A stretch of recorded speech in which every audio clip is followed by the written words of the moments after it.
I feel at home. I feel at home here on this sofa. But 1,000 years ago, I would have been here. I would have been here, and we would have been in a cave, and we would have a fire, and we would have been sharing.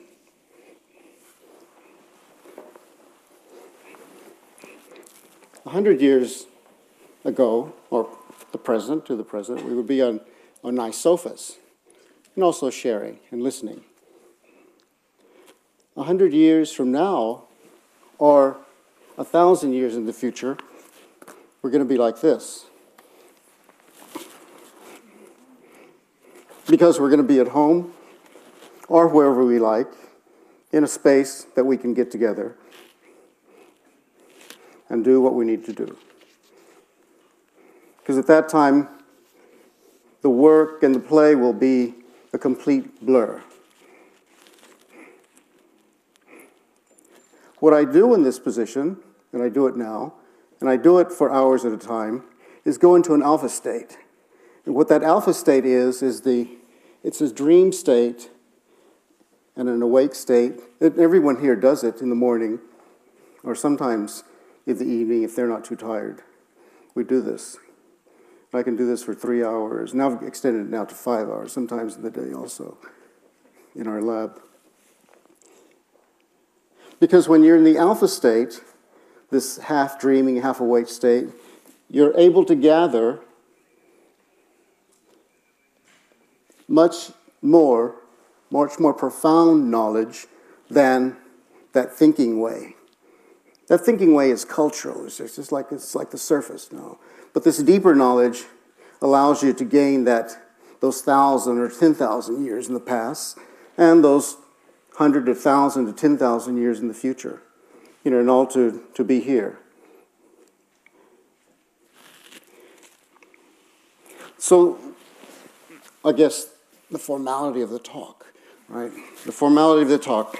The subject, I mean, I won't rant and rave like Jamie did, I'll be inviting him to a project we're doing. But my talk is about evolutionary learning systems, transformational learning, and willful consciousness. I'm still at home. I promised, te prometí, no? Okay. I'm going to tell you my personal story because I think it's enough of a story to be able to share with you and you have to listen closely because the themes I just mentioned, the evolutionary learning systems, transformational learning, and willful consciousness is in this personal story. I was fortunate enough to be brought up, statistically I shouldn't even be here, I should be dead, a drug addict, I should be in jail. I should have been a victim of a drive-by. For being from Texas, I think it's about 6 different categories of statistics of why I shouldn't be here. Bad neighborhood, income and family, etc. I was able to realize that at a very early age, at age 12, that I could change my own education, decide on which school system I would go to, across the tracks. And I did that. So I did that. 2 years into going to that school, I was 14. A classmate's father gets shot in a car. He's wounded in the shoulder, and the man that's sitting in the back seat with his wife gets shot in the head. And this is, I thought, well, wait a minute, I tried to rearrange my life to go to a better school, this happened. So that's when John F. Kennedy was killed. So you can't be safe anywhere. I thought, well, then maybe this isn't the great school system it's supposed to be. So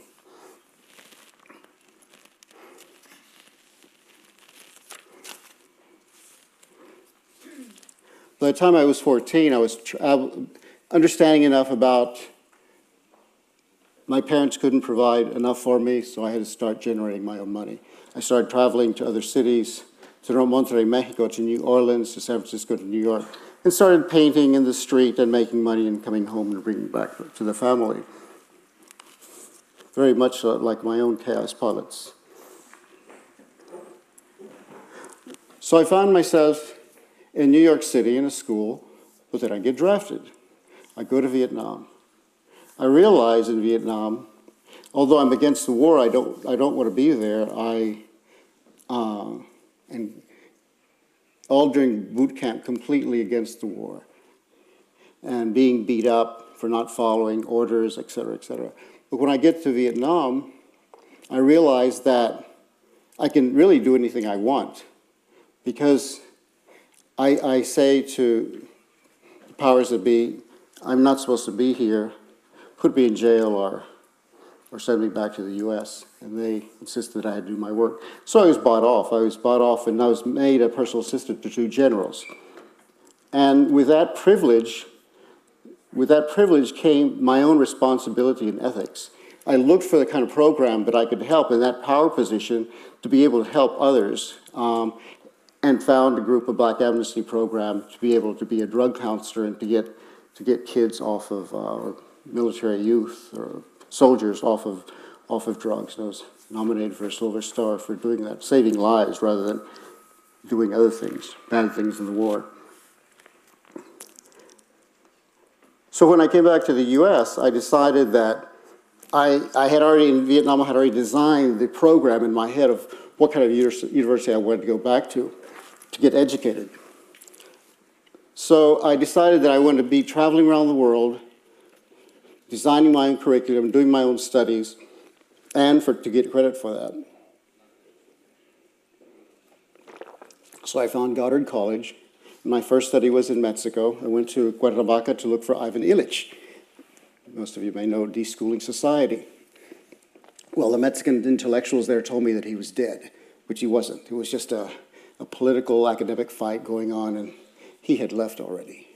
But I stayed and was able to do my own things, and some offshoots, cultural and language schools, offshoots from that school.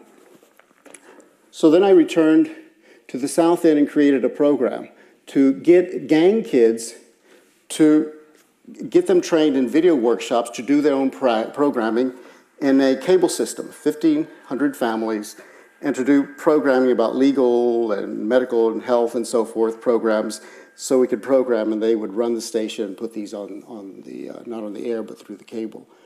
So I had success with that. 2 years just traveling around the U.S. doing talks on this because it was a bilingual program. It was innovative at the time. You know, MIT tapped on the door, and my grades were just terrible. I mean, high school grades and so forth. So I was invited to go to MIT to be there and do some things. I'm completely against technology. That's why I'm not using a PowerPoint. You know, I think it's much more intimate just to do this other thing.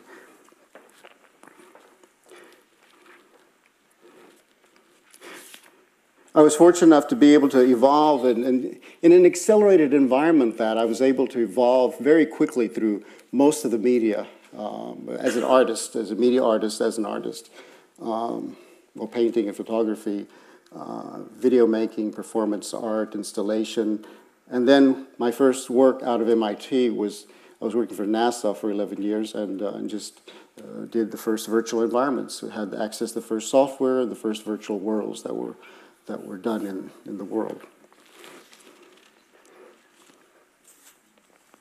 So the framework that I use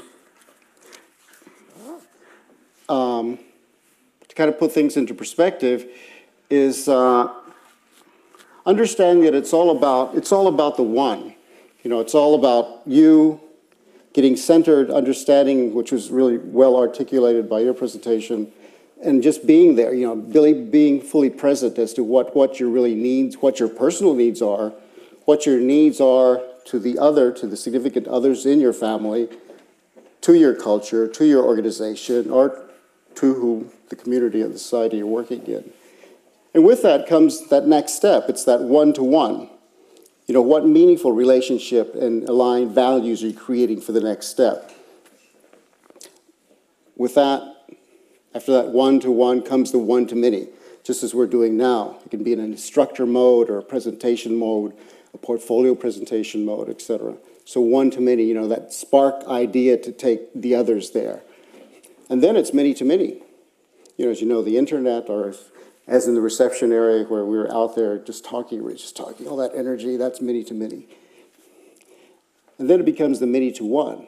You know, that powerful idea that has moved, that integral field that's with the group, to move to the next step, to go many to one. You know, many to who is the person in power to make the change and to has the resources which you elected to go to that next step, whether it's Obama or someone else in your country.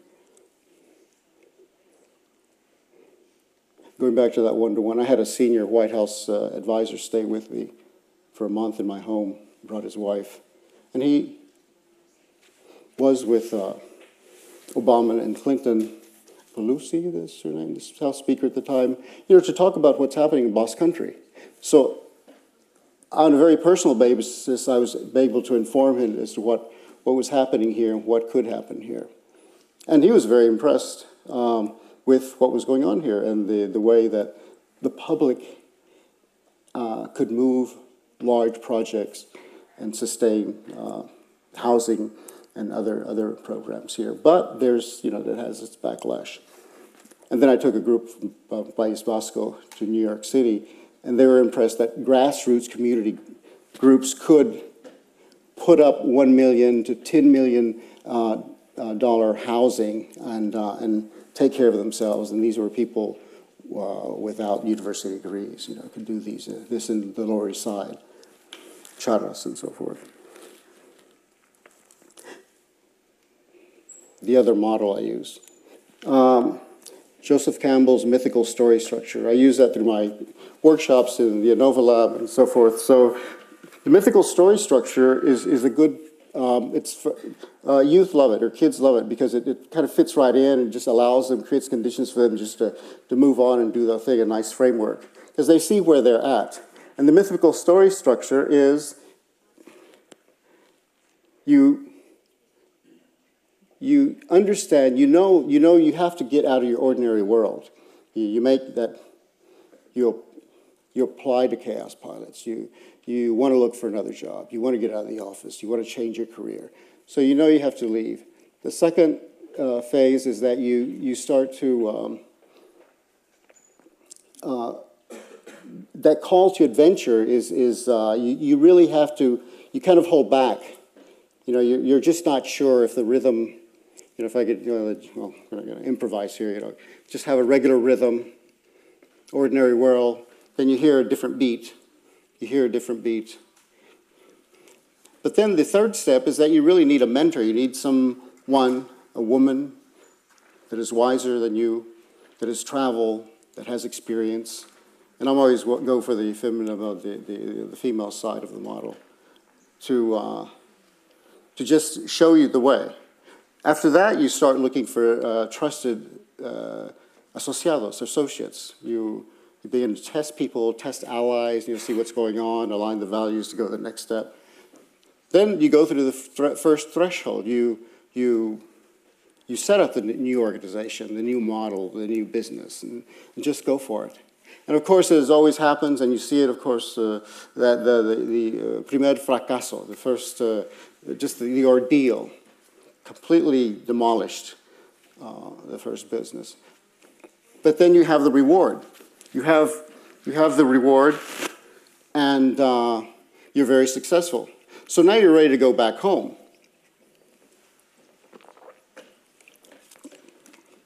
Bill Gates is there. He's giving back to the community, the less advantaged, or, you know, grooming new groups and so forth. So you want to go, you do go through that. And of course, the final step is that it's just the flow of the exeter, the flow of the innovation, the flow of that you've brought the community together, and you do this. So you can always find yourself in one of those phases, or you can be in many phases at one time if you have a lot of experience.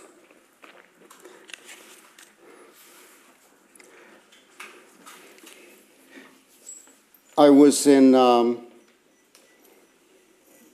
wish I could have a drum roll, right? That would, just finish that. I was in Africa, I was in Ghana, I was in Accra, and I was able to visit some villages. I visited a school. I told the founders of the school that you could hardly call it a school. It was, or the building actually, there was almost like a rotting wooden fence around the perimeter with dirt floors and kind of cubicles and so forth as rooms.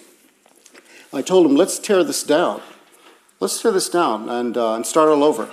You know, are you happy with what you're doing, with the curriculum, with what's going on? These were the elders, the elders that had created the school and the administrative directors. I said, well, you know, it's like, no, they weren't happy.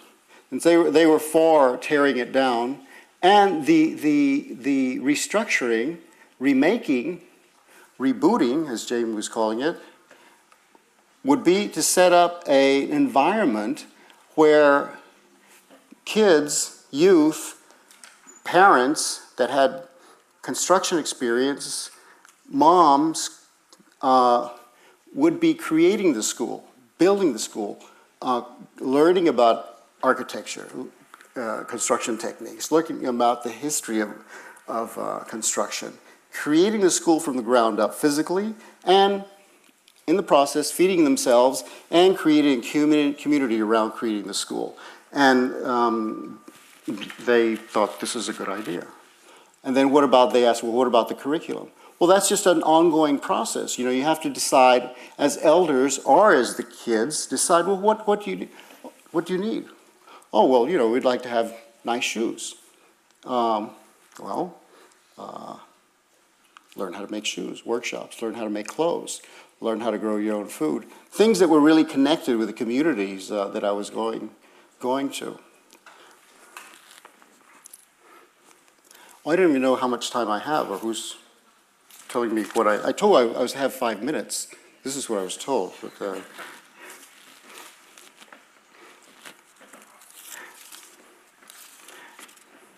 well, what I've been working on for the last 2 years is something called LifePark. And it's evolved with names. I called it iPark for a while, it's LifePark now. But in a way, it's going to be the Skadi Social Innovation Village of the Future. And in talking to different groups, and the more I talk about it, different pockets of people come up. I did presented a course in Victoria. I had restoration architects there, and they got very excited. So with them, the idea was generated, well, find an abandoned village in País Vasco, or groups of buildings, and turn it into LifePark. Well, what is LifePark? LifePark is, I won't call it Disneyland, also, although I have Danny Hillis on the sideline, VP at Disneyland, that he's, you know, he would like to hear more about this idea, and the contractor for the Epcot Center, who happens to be Mexican-American like me, also on the sidelines. But, you know, it's not about the big project, it's about scaling up. It's about a storefront where you can have exhibits of things made in a workshop with 4 different types of machinery, prototyping machinery, and to have a reflection space. And what we have in the Benrail Fab Lab, which is a city on the north coast here, is a licensed MIT Fab Lab. That's one of the 34 in the world, and we're testing that notion in a loft space at the moment to make, you can almost make anything you like. Just as personal publishing was a format, now personal manufacturing is the new format that we're going after. And the themes inside LifePark are living with nature, evolving culture, play and work, and new media and mobility. So you can imagine you walk into LifePark and you see a bamboo bicycle from a young student, master's students in Australia, but you can play with that bike or you can make your own. The next step is looking at social entrepreneurship. You can create your own shop to set up a bamboo bike shop right in the facility. So that's it. I mean, looking at ideal futures, we've got to be whole, we've got to be one, know ourselves, know what our really important work is to do, and look at the ideal future that we really want to create for our society. Thank you.